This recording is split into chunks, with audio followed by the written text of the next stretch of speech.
L'étiquetage des tableaux peut représenter un véritable défi lorsqu'il s'agit de rendre les documents PDF entièrement accessibles, dans la mesure où les tableaux présentent des données textuelles et numériques qui peuvent être impossibles à restituer pour les lecteurs d'écran si les cellules des tableaux ne sont pas étiquetées correctement. Des outils tels que l'éditeur de tableaux vous permettent de vérifier et de corriger facilement les étiquettes des tableaux.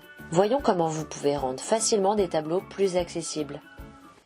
Ce document a déjà été étiqueté, mais vérifions si le tableau contenu dans ce document a été étiqueté correctement pour l'accessibilité. Dans cet exemple, nous allons travailler sur un tableau simple. Pour commencer, accédez à l'outil Ordre de lecture via l'onglet Accessibilité. Cliquez sur la case blanche et sélectionnez Éditeur de tableau.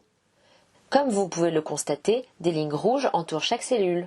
Cela est bon signe car elles indiquent que les cellules de notre tableau ont été étiquetées. Cependant, la couleur de l'arrière-plan des cellules est grise, ce qui indique que celles-ci sont considérées comme des cellules de données. Pour savoir ce qu'indique chaque option de couleur, cliquez sur le bouton droit sur le tableau sélectionné, puis cliquez sur Options de l'éditeur de tableau.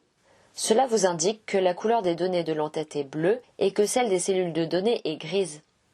De même, si vous sélectionnez Afficher le type de cellule sous l'option d'étiquette et que vous cliquez sur OK, vous pouvez trouver une autre manière de différencier les cellules d'entête de celles de données. Cela s'effectue en étiquetant les cellules en tant que TH pour l'entête du tableau et TD pour données du tableau. Maintenant que nous disposons désormais d'une manière différente pour identifier les cellules de l'entête et celles de données, modifions la ligne supérieure pour la définir comme cellule d'entête. Pour cela, tracez une zone à l'intérieur des 3 cellules du haut, puis cliquez avec le bouton droit dans la cellule de mise en surbrillance et choisissez Propriétés des cellules du tableau. Cochez ensuite l'option Cellules de l'entête et dans le menu déroulant Portée, sélectionnez Colonne car il s'agit d'entête de colonne. Enfin, cliquez sur OK. À présent, la ligne supérieure de mise en surbrillance est bleue, ce qui indique que ce sont des cellules d'entête.